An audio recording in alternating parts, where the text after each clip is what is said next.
오늘 이제 로마서 계속 말씀을 보겠습니다. 지난번에 로마서 1장 16절과 17절 이제 연결해서 보다가 17절 말씀 보다가 이제 끝이 났었는데요. 로마서 16절 말씀부터 다시 한번 보면 우리 같이 읽어보겠습니다. 내가 복음을 부끄러워하지 아니하노니 이 복음은 모든 믿는 자에게 구원을 주시는 하나님의 능력이 됨이라. 먼저는 유대인에게요 그리고 헬라인에게로다. 복음에는 하나님의 의가 나타나서 믿음으로 믿음에 이르게 하나니 기록된 바 오직 의인은 믿음으로 말미암아 살리라 함과 같으니라. 아멘. 이 말씀이 로마서의 가장 중요한 말씀이라고 주장하는 성경학자들이 지금도 있어요. 그런데 초두에도 말씀을 드렸지만 로마서를 쓰는 사도 바울이 과연 이 말씀을 가장 강조하고 싶은 말씀이었는가 하는 것은 앞서 말씀을 드렸으니까 유튜브에 한번 찾아보시면 아시겠지만 서신서를 쓰는 바울의 특징 중에 하나가 뭐냐면 인사말에 뒷부분에 무슨 말을 할 건지를 앞에 두고 앞에서 설명하고 있다는 거예요. 그래서 그것에 대한 설명을 해드렸는데 로마서도 마찬가지예요. 로마서는요 다른 서신서에 비해서 앞에 인사가 좀 길어요. 근데 그 말씀에 앞으로 내가 로마에 가지 못했지만 앞으로 내가 로마에 가고 싶은데 가지 못하는 이 상황에서 너희에게 먼저 편지를 쓰는 이유가 뭔지 그 인사말에 담겨 있어요. 그게 뭐냐면 내가 너희에게 복음 전하기 원한다는 거예요. 근데 그 복음이 뭐라고 말하고 있어요? 로마서 1장 2절부터 말씀해 보면 이 복음은 누구에 관한 거라고 말하죠? 아들에 관한 거라고 말하고 있어요. 근데 이 아들은 선지자들이 구약 성경에서 이미 말씀하신 분이고 이분은 혈통으로는 다윗의 혈통으로 나셨고 성결의 영으로 나신 분이다. 이분은 하나님의 아들이시고 이분이 바로 구약에서 약속하신 언약하신 그 약속하신 그리스도가 맞다. 내가 이분에 대해서 말하고 싶다라고 하는 서신을 쓰기 시작하는데 로마서 1장 16절과 17절이 중요하게 된 이유는 뭐냐면 마틴 루터가 종교개혁을 하면서 이 말씀을 중심으로 종교를 했기 때문에 그래요. 그 당시만 하더라도 지금도 카톨릭이 마찬가지인데요. 선을 행함으로 구원받을 수 있다는 논리를 펴요. 근데 이 부분도 로마서 이제 2장에 가면 말씀을 하고 있는데 그때 가서 또 말씀을 드리겠지만 하나님께서 하나님의 말씀대로 온전히 살아가게 되면 100% 지키면 하나님 어떻게 하신다고 말씀하시죠? 하나님 구원하시겠다고 하는 말씀을 성경에 하고 있어요. 근데 사도 바울이 주장하는 건 뭐예요? 사도 바울이 주장이라기보다는 성경이 말하는 바는 뭐예요? 하나님께서 말씀하신 그 말씀을 100% 지키는 사람은 없다는 거예요. 그러니까 하나님께서 말씀하신 율법이 613가지라 그래요. 612가지를 지키고 613가지째를 지키지 못하면 그건 지키지 못한 게 되는 거예요. 그렇게 해서 구원받을 수 있는 사람은 없다는 거예요. 그럼 율법은 왜 줬는가? 그건 나중에 또 사도 바울이 말하고 있으니까 그때 가서 또 말씀을 드리도록 하고요. 이 말씀이 중요하지 않다는 말씀을 드리는 게 아니에요. 로마서 1장 16절과 17절 말씀 중요해요. 그런데 이거는 사도 바울이 강조하고 싶은 복음 중에 복음을 말하는 중에 하나를 얘기하는 거예요. 이것도 중요한 말씀이에요. 하지만 로마서의 핵심 말씀은 아니라는 거예요. 로마서에서 정말 말하고 싶은 건 뭐냐면 복음이 무엇이냐. 내가 너희에게 복음 전하기 원한다 라고 하는 그것이라는 거예요. 그러니까 훨씬 더 폭이 넓은 것이죠. 근데 어쨌든 이제 사도 바울이 내가 너희에게 가서 복음을 전하고 싶은데 가지 못해서 편지를 쓴다. 내가 너희에게 신령한 은사를 주고 싶은데 그건 뭐예요? 하나님의 말씀 이 복음을 가르치는 은사다라고 하는 것까지 얘기하고 이제 본격적으로 말씀하는데 16절에 보니까 내가 복음을 부끄러워하지 않는데요. 근데 이 복음이 뭐라 그랬죠? 아들에 관한 것. 예수 그리스도에 대한 말씀을 전하는 것. 그게 복음이잖아요. 그게 핵심인데 복음을 부끄러워하지 않는데요. 왜 그랬을까요? 이것도 말씀을 드렸죠. 복음을 전하는 입장에서 사람들이 야 무슨 인간이 신이야. 뭐 이렇게 조롱하기도 하고 사람들이 예수 믿는 것에 대해서 유대인들조차 예수는 메시아가 아니라고 얘기하잖아요. 이게 부끄럽다고 사람들은 생각하지만 사도 바울은 그렇지 않다는 거예요. 그리고 이 복음은 모든 믿는 자에게 구원을 주시는 하나님의 능력이 되기 때문에 나는 복음 부끄러워하지 않는다는 거예요. 먼저는 유대인에게요, 그리고 헬라인에게로다. 이게 뭐라고 말씀드렸죠? 유대인들의 사고방식은요, 세상에 두 종류의 인간밖에 없어요. 첫 번째 유대인과 이방인. 유대인과 이방인이라고 얘기하는 건요, 전 세계 인구를 다 얘기하는 거예요.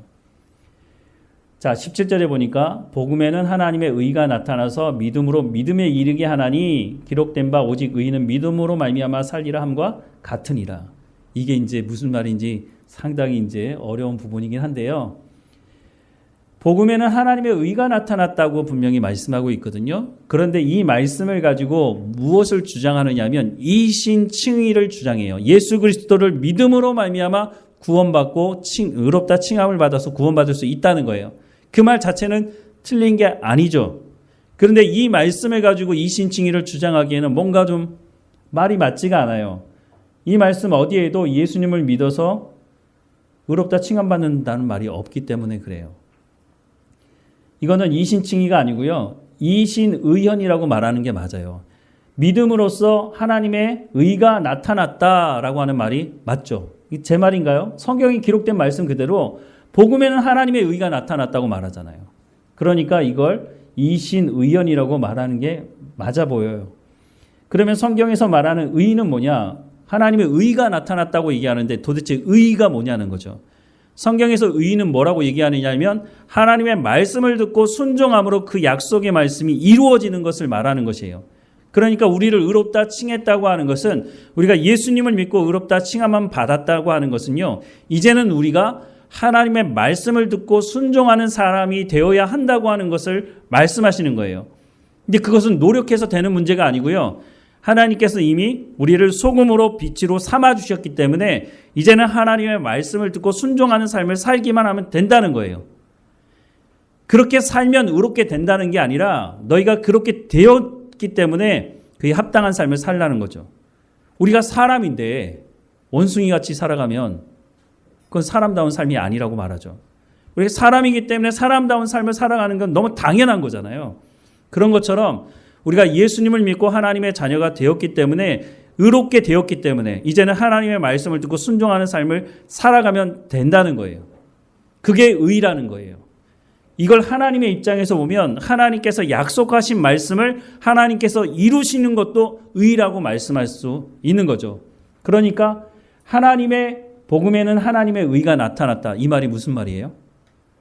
이미 로마서 1장 앞부분에서 얘기한 것처럼 이 복음은 예수님에 관한 것인데 이 예수님은 구약에서 선지자들을 통해서 말씀하고 언약하신 그 약속의 말씀이 예수님을 통해서 이루어진 것이다. 이 복음은 그래서 하나님의 언약이 성취된 것이다. 라고 말하는 거죠. 그것을 다른 표현으로 하나님의 의가 나타났다는 거예요. 누구를 통해서? 예수님을 통해서. 성취가 되었다는 거죠. 로마서 1장 17절 말씀을요. 로마서 3장에 가서 이걸 풀어서 설명을 하고 있어요. 그럼 그 중간은 뭐냐? 로마서 1장 18절부터 3장 20절까지는요. 하나님의 진노에 대해서 말해요. 왜 하나님의 진노를 이렇게 길게 말하느냐? 하나님의 의를 강조하기 위해서 이런 하나님께서 진노할 수밖에 없음에도 불구하고 하나님께서 약속하신 메시아를 보내서 너희를 구원하시려고 한다라고 하는 것을 강조하기 위해서 중간에 그 말씀을 껴놓고 너무 길어지니까 뒤에 가서 다시 설명을 하는 것 같아요. 근데 뒤에 가서 3장에 가서는요. 이 로마서 1장 17절 말씀을 풀어서 설명을 해주고 있어요. 보면 로마서 3장 21절과 22절 먼저 보면 이제는 율법에 하나님의 의가 나타났으니 여기 한이라고 우리 성경에는 되어 있는데요. 이거는 없는 말이에요. 사실 왜 여기를 넣었는지 모르겠지만 어쨌든 하나님의 의가 나타났으니 이거 어디서 봤죠? 여기서요. 1장 17절에서 하나님의 의가 나타났다고 했는데 여기 또 설명을 하죠. 이제는 율법 외에 하나님의 의가 나타났으니 왜 율법과 비교하고 있을까요? 율법은 하나님의 말씀을 지키면 하나님 구원하시겠다고 말씀하셨는데 율법 외에 다른 구원의 길을 여셨다는 거예요. 왜냐하면 율법을 완벽하게 지키는 사람은 없기 때문에 그러면 그 기준으로 하자면 구원받을 사람이 아무도 없으니까 그래서 하나님께서 하나님의 의를 나타내셨다. 그 의는 하나님께서 약속하신 그 메시아를 보내신 것을 통해서 구원의 길을 여셨다는 거죠. 율법과 선지자들에게 증거를 받은 것이다. 이것도 로마서 1장 앞부분에서 소개가 이미 했죠. 곧 예수 그리스도를 믿음으로 말미암아 모든 믿는 자에게 미치는 하나님의 의인이 차별이 없느니라. 그렇죠. 누구든지 주 예수를 믿으라. 그래야만 너와 내 집이 구원을 얻을 것이다 말씀하고 있죠. 이방인이나 유대인이나 누구든지 관계없이 차별이 없어요. 그런데 율법은요, 유대인들이 자기들 거라는 거예요. 자기들이 받았고 이거는 이방인들이 지킬 수 있는 것이 아니라는 거예요. 그래서 이 유대인들은 자기들이 알고 있는 하나님에 대해서 전하지 않아요. 왜냐하면 이건 우리 거니까. 우리만 선택받은 백성이고 우리만 구원받을 거니까. 그런데 이 예수 그리스도로 말미암은 것은 모든 사람들에게 미치는 것이에요. 구원의 길을 하나님 열어주셨죠. 자, 25절과 26절에도 보면요. 이 예수를 하나님이 그의 피로써 믿음으로 말미암아 화목제물로 세우셨으니 이는 하나님께서 길이 참으시는 중에 전에 지은 죄를 간과하심으로 자기 의로우심을 나타내려 하심이니 곧 이때에 자기 의로우심을 나타내사 자기도 의로우시며 또한 예수 믿는 자를 의롭다 하려 하심이라. 계속 풀어쓰고 있는데요. 예수님을 보내셨는데 그 예수님을 통해서 어떻게 하셨다고요? 화목제물 삼으셔서 하나님과 사람과의 깨어진 관계를, 이 죄의 문제로 깨어진 관계를 화목제물이 되심으로 그 죄를 해결하시고 다시 하나님과 연합된 관계를 이루셨다는 거예요. 그게 뭐예요? 구원이죠. 바로 하나님의 의가 이렇게 나타났다라고 하는 것을 설명해 주고 있는 거죠.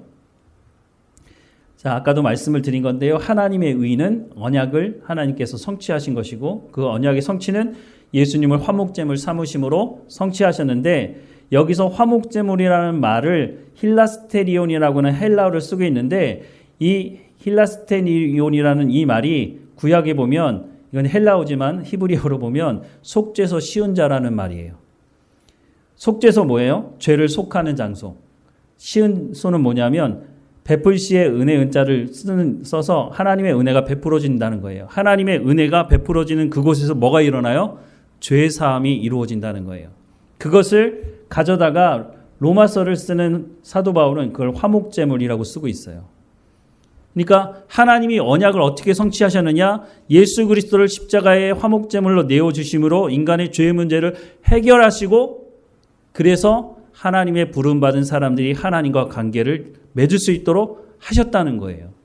그것이 바로 하나님의 의가 나타났다라고 하는 것을 말하는 것이고 다른 말로 하자면 예수 그리스도를 믿음으로 말미암아 의롭다 칭함을 받았다고 얘기할 수 있는데 그것보다 훨씬 더 넓은 개념을 얘기하는 거예요. 하나님의 의가 나타났다는 그 안에 예수 그리스도를 믿음으로 말미암아 의롭다 칭함을 받는다는 그 안에 포함이 되어져 있는 거죠.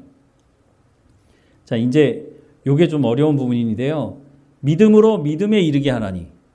이게 무슨 말이죠? 믿음으로 믿음에 이르게 하나니. 그래서 어떤 성경학자들은 이렇게 말해요. 처음에 말하는 믿음은 신자의 믿음이다. 그러니까 신자의 믿음으로 그리스도의 믿음에 이르게 된다라고 하는 말이다. 또 이렇게 주장하는 사람이 있어요.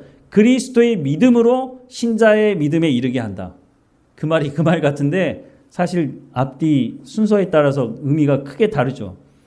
근데 그 뒤에 뭐라고 돼 있냐면 기록된 바 믿음으로 믿음에 이르게 하나니라고 하면서 기록된 바 설명을 해주는데 오직 의인은 믿음으로 말미암아 살리라 함과 같으니라 라는 말씀을 붙여두고 있어요.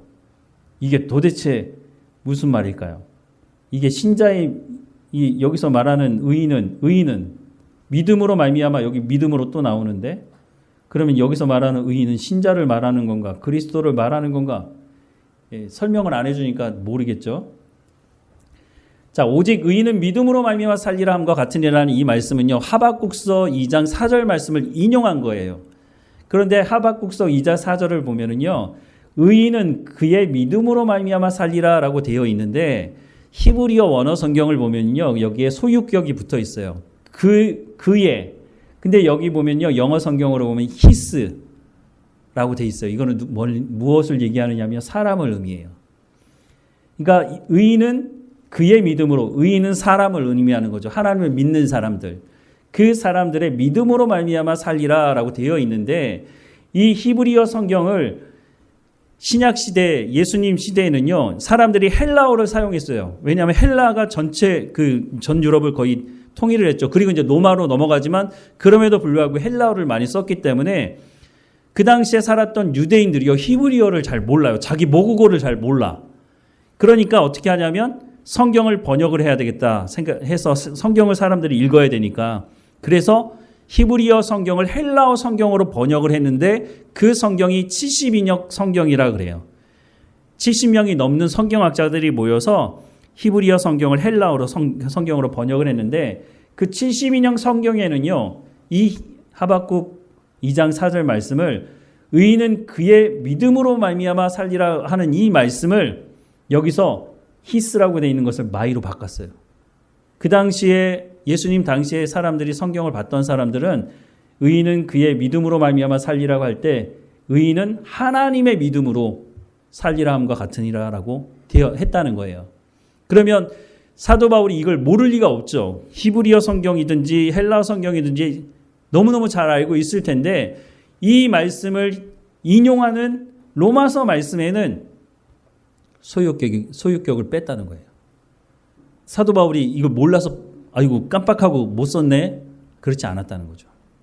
의도적으로 소유격을 빼고 쓰고 있다는 거예요. 오직 의인은 그의 하나님의 아니고요. 그런 게 없어요. 그냥 믿음으로 말미암아 살리라 라고 써 있어요. 그러면 무슨 말일까요? 이거는 여기서 말하는 오직 의인은 믿음으로 말미암아 살리라 하는 것은 신자의 믿음도 하나님의 믿음도 아니라는 거예요. 그럼 뭔가 다른 걸 얘기하고 있는 거죠. 그런데 아까도 봤죠? 로마서 1장 17절 말씀을요 풀어 쓴 게 로마서 3장에 기록되어 있다는 거예요. 자, 그러면 다시 한번 보세요. 이 예수를 하나님이 그의 피로써 믿음으로 말미암는 화목제물로 세우셨으니 여기 믿음으로 또 나오네요. 그러면 이거는 인간의 믿음인가요? 하나님의 믿음인가요? 1장 17절에서 둘 다 아니라고 말하고 있잖아요. 그걸 뺐어요, 일부러. 그러면 인간의 믿음도 아니고 하나님의 믿음도 아니라고 보여요. 이는 하나님께서 길이 참으시는 중에 전에 지은 죄를 간과하심으로 자기 의로우심을 나타내려 하심이니 곧 이때에 자기 의로우심을 나타내사 자기도 의로우시며 또한 예수를 믿는 자를 의롭다 하려 하심이라. 그런즉 자랑할 때가 어디냐 있을 수 없느니라. 무슨 법으로냐 행위로냐 아니라 오직 믿음의 법으로니라 라고 말씀하고 있어요. 새로운 말이 나와요. 믿음의 법. 무슨 법으로냐 행위로냐 아니라 오직 믿음의 법으로니라. 무슨 법으로냐 율법을 얘기합니다. 우리가 나중에 율법과 믿음에 대해서 좀 볼 텐데요. 여기서 말하는 율법, 우리가 알고 있는 가장 특징 중에 하나가 뭐냐면 공로주의예요. 공로주의가 뭐죠? 내가 공을 많이 세워서 쉽게 말해서 내가 선을 행함으로 구원받을 수 있다고 주장하는 것. 그게 아니고요. 믿음의 법으로 우리가 구원받을 수 있다는 거예요. 자, 그러면 믿음의 법이 뭘까요? 이미 앞에 다 설명을 했어요. 뭐죠? 하나님이 의를 나타내셨는데 그 의가 뭘로 나타났다고요? 예수님을 화목제물 삼으셔서 예수님이 십자가의 죽으심으로 우리의 죄를 용서하셨다고. 그래서 그 용서를 통해서 부름받은 사람들, 구원받은 하나님의 백성들. 하나님께서 근데 우리를 구원하시는데 야 너는 내가 보니까 내가 그냥 구원해 줄게 라고 하고 야 너는 나 기분이 안 좋은데 너 구원 안 해줘. 구원은 이렇게 해서 구원하는 게 아니고요. 하나님께서 분명한 기준이 있다는 거예요. 그 기준이 뭐예요? 예수 그리스도가 십자가에 못 박혀 죽은 사건을 믿는 사람들. 하나님이 근데 그 믿는 것도 하나님께서 은혜를 주셔야 믿을 수 있는 거예요. 내가 아무리 복음을 전해도 그 사람이 믿지 않는 사람이 있어요. 하나님께서 그 사람에게 성령을 주셔서 그 마음을 여시고 믿음이 들어가지 않으면, 그 말씀이 들어가지 않으면 믿지 못하는 거예요. 그러니까 그 하나님의 부르심을 받은 사람들, 예수 그리스도의 십자가를 통해서 부름받은 사람들, 그 사람들을 구원하는 기준을 믿음의 법이라고 말씀해 주는 거예요. 로마서에 보면 이제 율법과 믿음의 법을 대조하고 있어요. 율법은 뭐냐? 로마서 7장 7절에 보니까 그런즉 우리가 무슨 말하리요? 율법이 죄냐? 그럴 수 없느니라. 율법으로 말미암지 않고는 내가 죄를 알지 못하였으니. 왜죠? 우리가 길을 건널 때 빨간불이에요. 근데 건넜어. 건너는데 경찰이 와서 당신 빨간불인데 왜 건너냐고 벌금 내라고 할 때 그게 기준이 없다면, 그게 법으로 정해져 있지 않다면 싸우겠죠. 아니라고, 빨간불은 빨리 가라고 빨간불 아니냐? 막 싸울 수도 있잖아요. 근데 경찰이 와서 빨간불이니까 당신 건넜어. 그러니까 벌금을 내. 라고 할 때 할 말이 없죠. 왜? 법으로 그렇게 정해놨으니까. 율법이 있지 않고는 우리가 죄인이라는 것을 알지 못한다는 거예요. 하나님께서 이렇게 행하라고 말씀하셨는데 그렇게 행하지 않는 것이 불순종하는 것이고 그것이 죄잖아요. 율법의 역할이 뭐라고요? 당신은 죄인이라고 하는 것을 알려주는 중요한 역할이 바로 율법에 있다고 하는 거예요. 그래서 율법으로 말미암지 않고는 내가 죄를 알지 못한다라고 말하고 있죠. 곧 율법이 탐내지 말라 하지 아니하였더라면 내가 탐심을 알지 못하였으리라. 그렇죠. 믿음의 법은요. 로마서 3장 28절에 보면 사람이 의롭다 하심을 얻은 것은 율법의 행위에 있지 않고 믿음으로 되는 줄 우리가 인정하노라. 여기 믿음으로 또 나와요. 믿음으로 의롭다 하심을 받은 줄 우리가 인정하노라. 여기서 말하는 믿음으로는요, 바로 믿음의 법을 말해요. 이 믿음의 법은 뭐냐? 좀 이따 다시 말씀을 드리겠고요. 28절에 보면 그러므로라고 성경은 되어 있는데요. 이 그러므로라는 이 번역했던 이 단어가 왜냐하면이라고 하는 말로도 번역이 돼요. 이 부분은 나중에 또 설명을 드릴게요.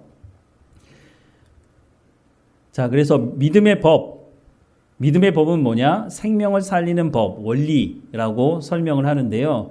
율법은 죄를 깨닫게 하지만 믿음의 법은 의롭다 하심을 얻게 합니다. 믿음의 법은 예수님께서 하나님의 언약을 신실하게 행하심으로 십자가에서 화목 제물이 되심으로 예수님의 십자가 사건을 예수님의 십자가 사건으로 믿음으로 의롭다 칭함을 받는 사람을 구원하시는 원리라고 말하고요.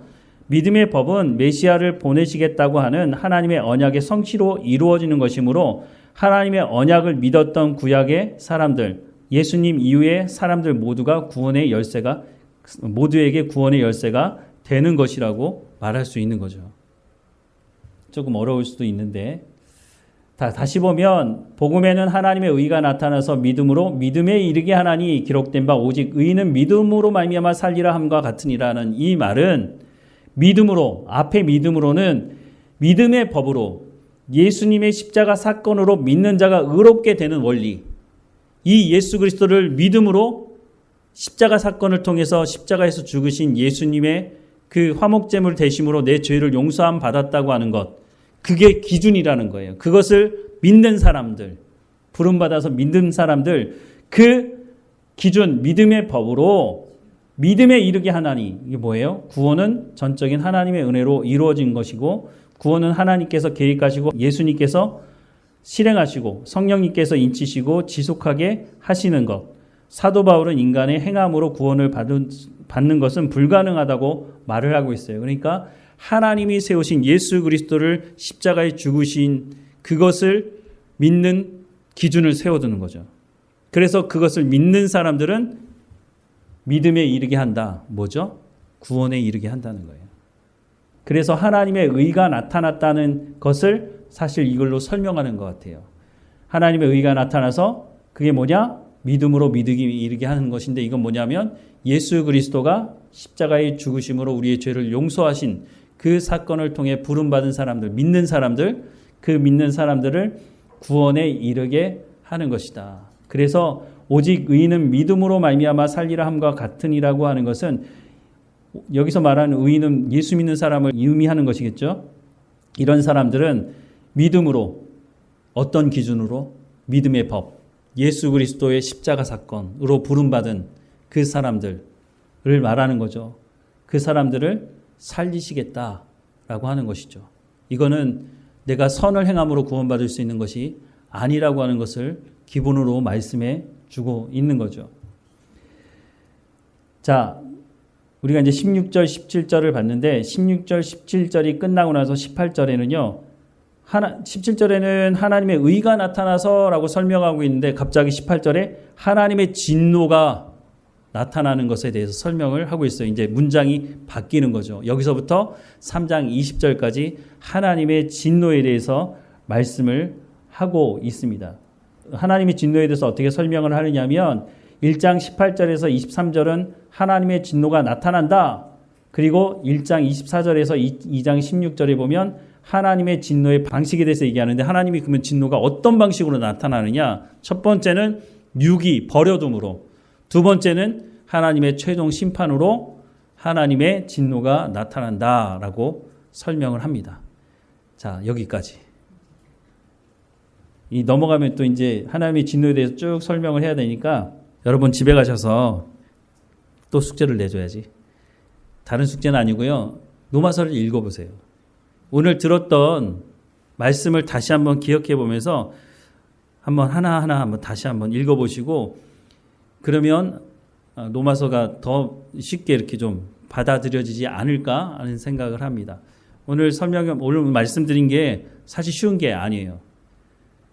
말씀을 보면서 이걸 내 걸로 만들지 않으면 사실 설명하기도 쉽지가 않습니다. 들을 때는 알겠는데 설명하려고 그러면 모르는 건 이게 내게 안 돼서 그래요. 그래서 여러분 로마서를 많이 좀 읽으시면 좋겠다는 생각을 하고요. 제가 이렇게 PPT로 만들었는데 혹시 이 PPT로 만든 걸 인쇄물로 나는 좀 보면서 보고 싶다라고 하면 얘기를 해주세요. 그러면 제가 출력을 해드릴게요.